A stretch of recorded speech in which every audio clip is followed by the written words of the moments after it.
예, CBS 박정희 한판 승부 2부분을 열었습니다. 배추 한판 바로 시작합니다. 배종찬 인사이트 K 연구소장님 어서 오십시오. 안녕하십니까. DJ 배추 배종찬입니다. 매주 배종찬 소장님 앞에 붙는 명칭이 달라지고 있습니다. 그렇습니다. 이제 시대를 반영하고 있죠. DJ 배추? 네, 시대 인재입니다. 아, 세무조사 받으셔야겠네요. 네. 빵원입니다. 빵원입니까? 네. 알겠습니다. 바나나 계속 드시고요. 네. 자, 이상민 크리에이터 어서 오십시오. 네, 반갑습니다. 이상민입니다. 예, 진 교수님 무슨 말씀? 킬러 개그. 아, 킬러 개그. 그죠, 네. 킬러 개그. 킬러 개그. 네. 공정 개그 개그로. 킬러죠. 개그를 죽이거든요. 개그 킬러. 웃음 사냥꾼. 그렇습니다. 네. 웃음 킬러. 웃음 킬러. 웃음을 죽이는 네, 사람. 스마일 헌터. 이건 검찰한테 네네. 넘겨야겠다. 예, 오늘 이상민 크리에이터랑 배종찬 소장이 타 방송에서 열심히 방송하시던데. 저희 방송에서 하는 건 훨씬 열심히 하셔갖고 너무 실망했어요. 놀랐습니다. 예, 아닙니다. 오늘 개그를 안 받아주더라고요. 아니, 여기서. 이상민 크리에이터가 출연했는데 네. 정말 무성의한 그 출연 태도. 잘했어요. 그렇게 한 거예요. 아니, 사회자가 네. 장난을 안 받아주더라고요. 그래서 경주만 줄 알았어요. 대부분 첫 출연에 보기에. 바로 잘렸더라고요. 아, 그래요? 예. 네. 자, 고향에 돌아왔으니까 또 네. 최선을 다해 주십시오. 자, 대통령 지지율부터 짚어보겠습니다. 네, 최근 지지율입니다. 뉴시스가 국민 리서치 그룹 에이스 리서치를 해서 지난 25일, 26일 실시한 조사이고 오늘 소개해드리는 모든 조사는 중앙선거론조사 심의위원회 홈페이지에서 확인 가능합니다. 예. 윤석열 대통령 국정수행 평가를 물어봤는데 예. 잘한다는 긍정평가 42.8%, 직전 조사 대비 1.9%포인트 상승했고요. 예. 잘 못한다는 55.6%로 나타났습니다. 조사 하나를 더 볼까요? 조금 이제 시점은 다른데 리얼미터가 미디어 트리뷴의 의뢰로 지난주입니다. 19일부터 23일까지 실시한 조사에서는 대통령의 긍정평가 39%. 이것도 직전 조사보다는 0.3%포인트 올라갔고요. 예. 부정평가는 57.5%. 다른 조사이기 때문에 단순 이 비교해서 붙여서 이제 분석을 하기 좀 어렵습니다만 시점을 놓고 보면 조금 윤석열 대통령의 해외 순방이 좀 다른 이슈보다는 더 많이 반영됐다. 많이 이제 궁금하신 부분은 후쿠시마 오염수 이슈도 만만치가 않았고 수능 논란은 상당한데 왜 이건 대통령 지지율에 타격을 주지 않나. 지금 진영 간 대결 구도가 보다 보니까 해외 순방은 좀 정치 이슈는 아니지 않습니까? 비정치 좀 약간 경제적인 성격도 있고 근데 후쿠시마 오염수와 이제 수능 관련해서는 상당히 지금 정치적 성격으로 나타나고 있어요. 그러다 보니까 진영 간 대결 구도 프레임이 좀 갇혀 있고 또 영향을 받는 상황인데 예. 그래서 대통령 지지율이 최근에 올라간 것은 해외 순방 쪽 영향을 중간지대에 있는 유권자들이 조금 더 받은 결과로 보이는데 한 가지 지역 분석만 좀 추가를 해드리면 예. 대전, 충청, 세종, 강원 지역이 대체적으로 보면 좀 중간지대 성격이 있는 예. 지역이잖아요. 충청도. 여기서 네, 충청도 예. 관련이 있어요. 아닙니다. 네네. 계속해 주세요. 네, 긍정평가가 고향이시잖아요. 예, 알겠습니다. 고향이에요. 예. 아시잖아요, 청주. 예, 계속해 주세요. 청주죠. 예. 지역은 청주죠. 네. 예. 12.3%가 더 올라간 결과로 나타났는데 예. 조금 아이러니한 것은 네. 대통령 지지율이 올라가고 있는 이 조사에서도 대구 경북 지역에서는 긍정평가가 10.1%포인트 떨어졌네요. 하락한 결과로 나타났습니다. 그래요. 자, 그럼 지난주에 그 킬러 문항 논란도 있었고 그렇지만 그러면 왜 오늘도 이제 반국가 세력 발언이 있었는데 요것은 그러면 이제 오늘 있었기 때문에 이번 주에 이제 쭉 여론조사에 반영되면 이제 금요일 그렇죠. 혹은 뭐 다음 주 월요일에 발표되는 그런 조사를 좀 보면 될 것 같아요. 네, 이 부분은 어떻게 짧게 말씀드리면 이것도 대통령 지지율에 크게 영향을 줘. 왜냐하면 중간지대는 여전히 아하. 간망하면서 있는 상태고 이런 이제 대통령의 자유와 관련된 또는 이전 세력들을 정권을 반 이 세력으로 국가세력. 그렇죠 이제 그렇게 이제 규정하는 것은 보수층들의 결집이 되는데 그렇다고 해서 중간지대에 있는 중도나 MZ 세대 예. 무당적 유권자들이 더 흡수되지는 않는 거죠. 그러니까 지금 한 자동응답 조사로서는 한 40%대 내외 그리고 전화 면접 조사는 35% 내외의 이 구도가 뭐 계속 좀 당분간은 지속된다고 봐야 될 것이다. 제가 예전에 청와대 출입까지 했던 중견 언론이 오늘 점심 때 만나서 뭐 이런저런 얘기를 듣는데 대통령실이 요즘 지지율이 안정적으로 관리되고 있다 이렇게 말을 했다고 해서 깜짝 놀랐다고 하는데 저는 오늘 말씀하신 분석 쭉 들어보니까 그러니까 본인들에게선 40% 정도에서 더 내려가지 않고 무슨 일이 있어도 여기서 딱 진영 간의 대결로 안정적으로 운영되고 있다라고 생각하고 있다는 생각이 좀 딱 드네요. 이게 이제 ARS 같은 경우에는 사실 응답률이 과거는 10%였는데 5%로 뚝 떨어졌거든요. 네, 뭐 2%인 것도 있고 지금 더 보면. 낮습니다. 더 낮거든요. 네. 그리고 한다면 사실 여기 표집에 문제가 있다는 거예요. 그 속에서 그러니까 강성들만 지금 하다 보니까 예. 양당이 다 상당히 높게 나오는데 예를 들어 갤럽이라든지 그다음에 예. 또 다른 데 어디더라? MBS MBC. 4개 여론조사 이런 데서 보게 되면 상당히 낮잖아요. 그럼 네. 30% 중반 내지는 초반 이렇게 나오는데 예. 그게 실제 여론에 더 가깝다고 봅니다. 네, 이런 데서 좀 신뢰성을 높이려면 그 비용도 좀 더 많이 들여야 될 필요도 있고 표본도 많이 모집해야 될 필요는 있어 보입니다. 네. 자, 여기서 대통령의 입장 듣겠습니다. 대통령님 나와주실까요? 손이 가요 손이 가 지지율에 손이 가요 아이손 자유 충년맹손 자꾸만 손이 가 아니 제가 일을 하니까 벌써부터 기업들이 반응이 있습니다. 아, 예. 뉴스 보셨죠? 예. 라면 50원 그리고 과자 100원 이거 내리지 않았습니까? 야 이거 박정희 대통령이 했던 업적인데 그거는 제가 존경하는 분입니다. 예, 짜장면 그리고 가격 잡던 거버먼트 인게이지먼트가 건강하게 선한 영향력으로 작용을 한 거예요. 예, 라면 그리고 50원. 우리 국정 파트너, 예. 우리 부인도 열심히 영업사원으로 노력을 하고 있습니다. 아. 저는 국민 하나만 보고 빠르게 갑니다. 빠르게 어떠십니까? 문화, 그러니까 국민 문화 영업사원을 또 영부인께서 말씀. 당연히 그렇죠. 예. 우리 국정 파트너 무시하는 거예요 지금? 아니요. 그래서 참, 그- 지금 배종찬 소장님이 윤석열 정부의 문화 부문에서 9점을 주신 분이에요. 네. 앞으로 승승장구할 것 아니 같아요. 근데 세금 잘 내고 있죠. 요즘에. 대통령께 질문이 수상한데. 생각해 보니까 김건희 여사한테 줄 대려고 한 게 아닌가. 아니 우리 부인 어떻게 생각해요? 이게 한판 승부가 국정 파트너. 모함 승부네요. 자, 이거는 승부를 제가 보시죠 그러면. CBS와 참, 언론중재위원회 공식 제가 이의를 제기를 하도록 하겠습니다. 여기서 제기해요. 네. 자, 그래서 말 나온 김에 자, 이동관 특보 방통위원장 임명 또 개각 이슈가 이제 기다리고 있지 않습니까? 이제 그렇습니다. 예, 이 부분도 이제 역시 대통령의 인사인데, 예, 그러니까 대통령이 이 해외 순방으로 지지율이 지금 올라가려고 하는 찰나인데 예. 역시 이 인사는 상당히 지지층 내부에서도 영향을 줄 수가 있고 아까 그렇죠. 대구 경북은 오히려 지지율이 좀 내려갔다고. 내려갔다. 이게 뭐 이제 홍준표 시장과의 뭐 관계에도 영향을 줬을 수도 아, 있고 그래요. 여러 가지로 이제 분석을 해봐야 되는데 결국 초점은 이제 차관 인사보다는 뭐 권영세 장관이 다시 당으로 돌아오고 이런 것보다는 결국 이동관 특보일 겁니다. 아하. 이 부분에 대해서 윤석열 대통령은 여론과 상관없이 가는 것 아니냐 이런 해석이 나오는데 그래도 여론은 상당히 좀 타격을 받을 가능성도 있거든요. 아주 큰 폭은 아니더라도 과연 이걸 어느 정도 좀 단시간 내에 일단락이 되느냐 아니면 계속 지속이 되면서 언론사들 간 또 지금 언론인들의 여론은 더 안 좋다고 이렇게 전해지고 있거든요. 예. 이런 부분이 어느 정도 관리가 되겠느냐는 부분은 향후에는 후쿠시마 이후에는 후쿠시마는 계속 진행이 되겠지만 이동관 특보 이슈가 정치권의 가장 큰 이슈라고 봐야 되겠죠. 아까 김한구 의원 말로는 국민의힘 의원 내부에서도 좀 반대하는 분이 있는데 본인 의지가 강하다 이렇게 또 얘기가 전해지고 있기 때문에 그러니까 지금 뭐 대안이 없다, 다른 누군가로 할 만한 누군가가 딱히 없다. 원래는 이제 검사 출신 누군가를 이제 염두에 뒀지만 적임자가 아니었다고 판단했고 예. 지금 대체적으로 흘러가고 있는 여론은 이동관 특보 쪽으로 가고 있는 것만은 분명해 보입니다. 그렇군요. 그 방송 패널이 가을에 막 다 교체될 것이다라는 지라시가 돌고 있던데 우리 네네. 배종찬 소장님은 그래도 마음이 불안하십니까? 저는 안심이 되죠. 문화 9점을 줬기 때문에 10점 만점에 9점. 네. 이런 깊은 뜻이 이제 큰 그림. 이제는 이렇게 될 수가 큰 그림이 있겠죠. 있었구나. 예. 패널은 저 혼자인데 방송사 여러 군데서 다중 연결이 돼서 아. 혼자서 패널로 방송을 하는 그런 상황이 올 수도 이원 있겠죠. 방송. 배추는 야. 다 계획이 있었구나. 개출 다 계획이 있었어요. 자, 대통령님 이러한 배종찬 소장의 안심 어떻게 판단하십니까? 아니 근데 나머지 점수는 왜 깎은 거예요? 거기서 마이너스야. 참 거. 이래가지고 안심할 우리 거 없다. 국적 파트너 만날 수 있겠어요. 9점도 할을 내세요? 영업사원 마인드로다가 화끈하게 뛰세요. 알겠습니다. 1점은 뭐야 그러면? 1점짜리도 있었나요? 내 외모 점수야 뭐야? 한다 자, 참 거. 다시 고칠게요. 4점으로. 여기까지. 정당 지지를 짚어보겠습니다. 네, 정당 지지율 앞서 말씀드렸던 뉴시스 여론조사 보게 되면 국민의힘이 38.8%, 예.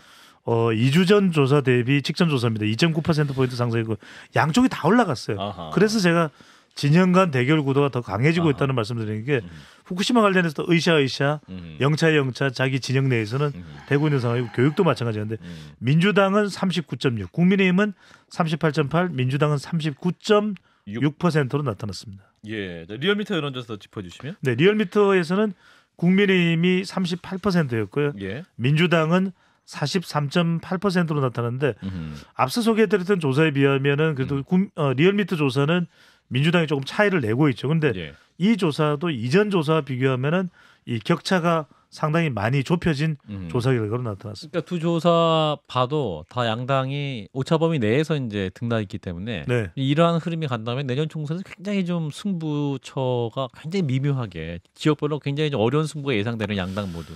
그렇죠. 뭐 최근에 이제 어떤 의석수 가지고도 이야기가 나오는데 저는 지금 상태는 거의 두 정당의 어느 장을 가리기 힘든 여론인 것 같아요. 그러니까 구도상으로는 분명히 정권 평가나 심판 쪽이 갈 수밖에 더 없는데. 높은데 위에 있는데 예. 이 구도적인 환경을 더불어민주당이 아직은 못 가져가고 있는 그런 상태거든요. 아. 그래서 연초만 하더라도 대체적으로 더불어민주당을 포함한 야권에게 더 유리한 그런 총선이 예상됐는데 지금은 거의 비슷해진 것 같아요. 그렇군요. 여당과 야당이. 예, 자, 이러한 그 당의 분위기, 우리 최근에 또 대구 경찰과도 좀 많이 갈등이 있으셨던 홍준표 시장님 나와주실까요? 들어오지 마. 나가. 대구 경찰들하고 내가 지금 싸우고 있어요. 그래도 내가 할 말은 해야겠는데 예. 당이 이런 식으로 무원칙으로 공천을 하고 정말 제대로 된 공천을 하지 않을 것 같으면은 예. 경선에서 이길 수가 없어요. 검사 공천하면은 전국적으로 망하게 돼 있어요. 시장님도 검사 출신인데. 그러니까 조용히 하세요. 요즘 보니까 그 사회자도 그 좌파 편향적으로 변하는데 박재홍이도 변한 것 같아. 예. 많이 변했죠. 그렇죠. 시장 나와주세요. 알겠습니다. 근데 요즘 그 시장님이 부하 직원한테 반말 좀 하지 말라고 하시던데 내 그런 자질구레한 질문 상관 안 합니다. 상관 안 하십니까? 예. 내는 그 친한 사람한테만 반말해요. 예. 알겠습니다. 어때요? 배종찬 씨. 저한테 반말했었잖아요. 아, 그래요? 네. 기억이 없어요. 알겠습니다. 들어오지 마세요, 시청에. 예, 홍 시장님도 당 걱정 많이 하시는데 지금 윤 대통령이 4석에서 내년 총선 목표를 170석으로 잡았다라는 얘기도 나오네요. 아, 굉장히 이건 높은 목표인데요. 그래서 사실은. 누구로부터 이제 실제 이제 여론조사 몇몇 그 분석하는 전문가가 뭐 그런 이야기를 했다라고 전해지고는 있습니다. 아마 진중권 교수나 아마 김성현 소장도 그런 이야기를 들어본 적은 있을 것 같은데, 예. 근데 그거는 참 어떤 근거에 있어서라기보다는 일종의 이제 어떤 진영에 있어서 그런 좀 자신감을 가져도 된다. 그런 메시지의 성격이 저는 지금 봤을 때 어느 쪽도 더 나을 수 있다. 내년 총선에 예상하기 힘든 구조예요. 근데 이제 대통령이 이렇게 말하는 것도 어떤 의미에서 국민의힘에게 어떤 여당에게 던지는 메시지인 측면도 있을 거 아니에요? 이게 이제 두 가지가 있는 것 같습니다. 하나는 김기현 대표에게 하나는 이제 지금 대통령 지지율을 보고서 우려하는 목소리가 나올 수가 있거든요. 예. 그렇기 때문에 걱정하지 마라. 지금 뭐 전문가들 몇 명 이야기 들어보니까 2020년과는 반대로 170, 80석이 국민의힘이라고 한다. 이건 이제 대통령이 힘주어 이야기한 것일 수도 있고 이제 자신감을 이제 불어넣는 거죠. 아하. 혹시 대통령 지지율 때문에 불어넣는 두 번째는 뭐냐면 예. 바로 이제 이렇게 되면서 결과적으로는 그렇게 될 것이 예상되는 이 근거는 뭐겠습니까? 대통령 지지율이 올라갈 거다. 그리고 지금 영업사원 1호, 부부 영업사원 1호가 인정을 받을 거다. 아하. 그렇다면 공천도 역시 대통령의 영향이 좀 있을 수밖에 없지 않겠냐. 약간 이런 암시의 성격도 있지 않을까. 아, 본인의 공천 강력하게 하겠다. 아니, 그 이제 영향을 발휘할 수도 그걸 있다. 드러내놓고 이야기하지는 않겠죠. 아하. 천대례하게. 아, 넌지시. 그런 영향. 이런 상황에서 지금 10달도 더 남았는데 예. 그런 상황에서 이런 예측치를 내놓는 전문가가 있다면 그 사람들 전문가가 아니에요. 이건 뭐 사짜지. 제가 이제 밀실에서 나눈 얘기니까 이제 뭐 재밌게 좀 풀어보자면 예. 그 민주당 집 몇 석이나 되지? 169? 야 그럼 우리 한 170개 내야 되는 거 아니야? 딱 요런 정도 수준에서 예, 대화가 고전해 나왔을 주십시오. 거라고. 아니 민주당이 지금 몇 석이라고? 야 그럼 오늘 170석까지 가야지. 야 한 잔에 갈 수 있어. 좋아 빠르게 가. 이게 이렇게 전해진 거지. 너무 속이 시원합니다. 아니 너네 세금은 제대로 내는 거야? 너? 좌파 카르텔 아니야 저거? 나 참 거. 대통령 잠깐만 지금, 라디오 네. 들으니까 배종찬이 아직도 방송하네. 나 참 거. 제가 이렇게 말하고 싶었던 건데 너무 똑같이 예. 해주니까 약간 소름 바로 돋았어요. 이해가 감사합니다. 소름 돋네요. 소름 돋았어요. 네, 유출된 좋았어요. 건 아니죠? 자, 이런 가운데 하태경 의원이 이제 민주당을 견제하고 있습니다. 이낙연 전 대표가 왔더니 이제 이낙연 전 대표가 힘을 이제 쏟으면 이제 우리 국민의힘이 질 것이다. 국민의 130석, 120석도 힘들 것이다. 또 대통령이 싫어할 만한 또 발언을 또 하시네요, 이분이. 그런 것도 있긴 하겠지만 예. 이제 이 자칫 170석이라고 했는데 예. 130석, 120석도 힘들다. 이걸 뭐 반발하는 거야. 뭐 이렇게 이제 인식을 할 것 같지는 않아요. 그렇게까지. 근데 이제 그보다는 하태경 의원도 내년에 이제 부산 본인의 해운대, 지역구도 상당히 해운대가. 이제 중요하고 또 하나는 이제 일종의 이제 불지르기죠. 민주당의 이재명 대표 체제인데 민주당을 향해서 아하. 이낙연 전 총리 같은 사람이 당을 이끈다면 우리가 위협적일 텐데 이러면서 일종의 천대의 넌지시 이런 넌지시, 이제 공작하는 갈라치기.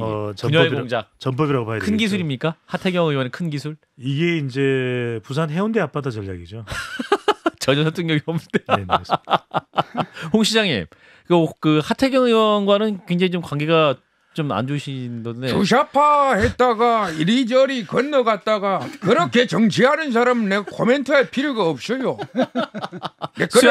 수양버들 말씀하셨습니다. 그렇습니다. 수양버들 같이 어떻게 하태경 얘기는 하지도 마세요. 한동훈이도 빼고. 배종찬은요? 당연히 빼야지. 급이 맞는 소리를 해야지. 오늘 와 이랍니까? 참. 어제 하태경 의원이 저희 방송에서 개인적인 감정은 하나도 없다고. 내도 없어요. 없습니까? 내도 없는데 어디 당대표 대선 주자급을 자꾸 건들고 말이야. 당대표 해본 적도 없는 사람이. 알겠습니다. 대구시청 들어오지 마라. 예, 알겠습니다. 이상입니다. 예, 감사합니다, 홍 시장님. 계속 부를 때마다 바로바로 나와주시니까 너무 감사하네요. 자, 그래서 이낙연 전 대표를 한번 뵈야 될 것 같아요. 계속 지금 지난 주말에 귀국한 이후에 1,500명의 인파의 환영도 받으셨고 지금 이제 뭐 국민의힘이 제일 관심을 갖고 있는 것 같은데 지금 어떠세요? 지금 활동 계획이? 안녕하십니까, 이낙연입니다.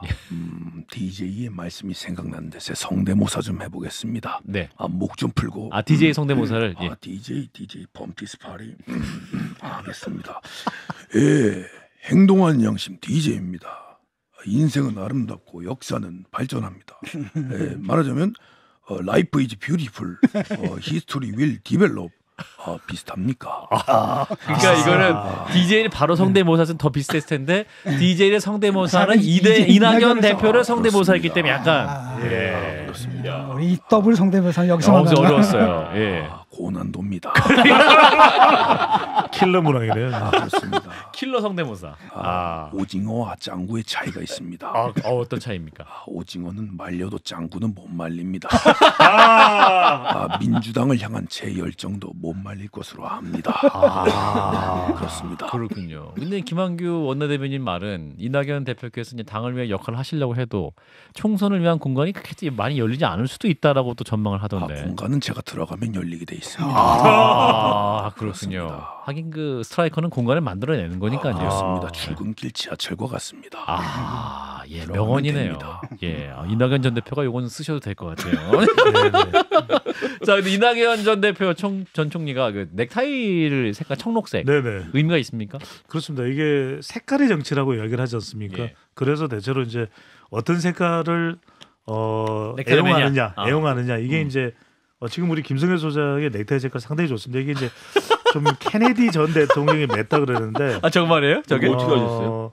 진짜 사람은 전혀 다르네요. 네. 그래서 이제 지금 김대중 전 대통령을 소환하는 가장 큰 이유는 두 가지입니다. 하나는 이제 정치인이 출사표를 세울 때는 지역 기반과 본인의 어떤 이념적 방향성이거든요. 그렇죠. 근데 이제 거기서 지금 이재명 대표와 경쟁하는 구도가 이제 앞으로 예상된다면 뭔가 본인의 독자성을 가질 수 있는 게 호남 기반 그리고 김대중 전 대통령의 외교, 경제 이런 부분들을 그대로 가져가면 윤석열 대통령과도 차별화가 될 수 있거든요. 그 부분을 노려서 앞으로 계속해서 아마 이 이낙연 전 대표는 DJ 거의 뭐 노래를 부를 정도. 이게 나쁜 의미가 아니라 본인이 그런 경쟁력을 강화하는 차원에서 계속 이야기를 하게 되리라고 봅니다. 아까 그 DJ 했던 거 한 번 더 해주세요. 인덕의 DJ도 파티. DJ 펌티스 파리. 아, DJ 낙연입니다. 알겠습니다. 예. 이게 그 포인트가 두 개가 있는데 하나는 이제 그동안의 민주당은 사실은 호남만 가지고는 힘드니까 대통령은 영남하고 그다음에 권력을 분점한다 이런 전략인데 이제는 그런 이제 지역 감정이 약화됐기 때문에 그렇죠. 호남에서 이제 한번 나올 만하다라고 하면 호남 기반을 가질 수 있고 민주당이 아직도 주축이거든요. 그러면 그런 메시지고 두 번째로 뭐냐 DJ를 소환하는 게 지금 민주당이 지금 이상해졌는데 DJ 노무현 그 노선에서 좀 벗어났거든요. 그것을 원래 민주당의 가치를 회복하겠다는 의미도 좀 있어 보이고요. 예, 자 이런 것도 흥미로운 여론조사가 나왔습니다. 조국 전 장관의 총선 출마 여부에 대한 여론조사.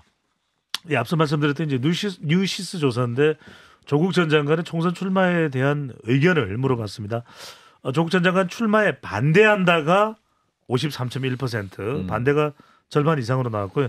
출마에 찬성한다가 33.7%인데 이제 궁금한 건 더불어민주당 지지층일 겁니다.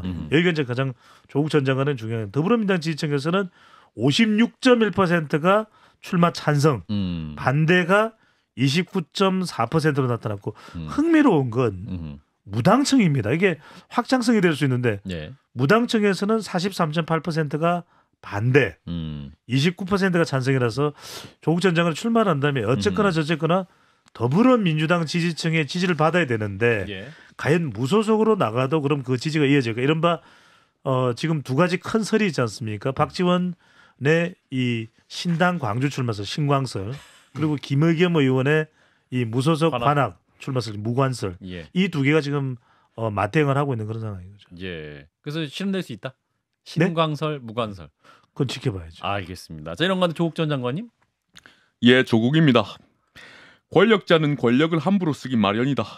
권력의 남용을 막기 위해서는 권력이 권력을 저지하도록 해야 한다. 몽테스키의 말입니다. 제 책에 나와 있습니다. 53% 국민 여론 겸허히 받아들이겠습니다. 제가 어떻게 완벽한 인간이겠습니까? 사과는 앞으로도 계속하겠습니다. 진 교수님이 사과하라고 하면 그때도 사과하고 노래하라고 하면 노래도 부르겠습니다. 노래는 하지 마. 발길 따라서 걷다가 이상입니다. 어제 말씀하신 건 출마 의지가 있으신 것 같은데요. 국민들이 판단해야 될 문제라고 봅니다. 국민들이 판단하시면 자세한 건 형소법에 따라서 답변드리지 않겠습니다. 알겠습니다. 이쯤에서 또 저희가 청취자분들 궁금하셨어요. 김성태 전 의원님 지금 나와 계신지 모르겠는데 김성태 전 의원님. 안녕하십니까 김성태입니다. 사실상 이게 나올 때마다 저를 출연시키는데 본연이 아주 뿌듯하게 생각하고 있습니다. 내가 말하는 게 무슨 소리 못 알아듣는다. 자막으로 적으세요. 텍스트로 적으세요. 챗 GPT한테 물어보시기 바랍니다. 이상입니다. 요즘 CBS 그 음주운전 계도기간 아닙니까? 아닙니다. 가만히 계세요. 본인에게 팔 개고 앉아있고 본인 웃음가 이상입니다. 예, 의원님도 총선 출마 채비를 하고 계시죠? 턱이 너무 아픕니다. 비만 오면 턱이 아프고 그럽니다. 이상입니다. 한 대 맞아가지고. 알겠습니다. 이런 가운데 그 전직 법무장관 얘기하고 있는 한동훈 장관님, 요즘 그 이동관 수석 그 청문 준비도 하셔야 될 것 같기도 하고 지금 어떻게 지금 보내고 계세요? 안녕하십니까. 일국의 장관 한 장관입니다. 잠깐만요. 왜 이러면 내 핸드폰이 어디 있지? 방금 여기다 뒀는데 잃어버렸나 보다. 잠시 강력계 형사를 만나보고 오겠습니다. 어디 갔지? 장관님. 근데 핸드폰 잃어버리셔도 그 비밀번호가 굉장히 치밀하게 되어 있기 때문에 아무리 누구도 못 보지 않습니까? 놀라지 마십시오. 시민의 도움으로 찾을 수가 있었습니다. 저는 이 휴대폰 실종 사건에 가해자가 아니라 피해자기 때문에 더 이상 말씀드리는 건 곤란할 것 같습니다. 근데 차차 지켜봐 주시죠. 예, 그래도 이제 시간이 거의 없는데 그래도 휴대전화 탔는데 강력계 형사를 동원하시고 이게 직권남용이다 이렇게까지 말씀하신 분도 있어요. 지금 저한테 질문하신 거예요? 예, 그렇습니다. 네, 차차 지켜봐 주시죠. 네. 지금 뭐 굉장히 한판 여전히 김성태 나와달라고. 제 질문은 없나요? 안철수 의원님 말씀해 주세요. 그렇습니다. 밀집돼야 합니다. 밀집. 모자들이 모여 있으면 뭡니까? 모자. 밀집 모자입니다. 그렇습니다. 많이 모여야 됩니다. 누가 모여야 되죠? 지지자들이. 뭐 제 지지자면 좋겠죠. 예. 이상입니다. 알겠습니다. 썰렁하네요. 예. 그래도 뭐 이게 나와주시니까 또 기억도 소환되고 좋았네요. 자, 오늘도 함께해 주신 유쾌한 두 분, 배종찬 인사이트 K 연구소장님, 이상민 크리에이터 두 분 고맙습니다. 고맙습니다. 감사합니다. 좋아요, 구독, 알림 설정.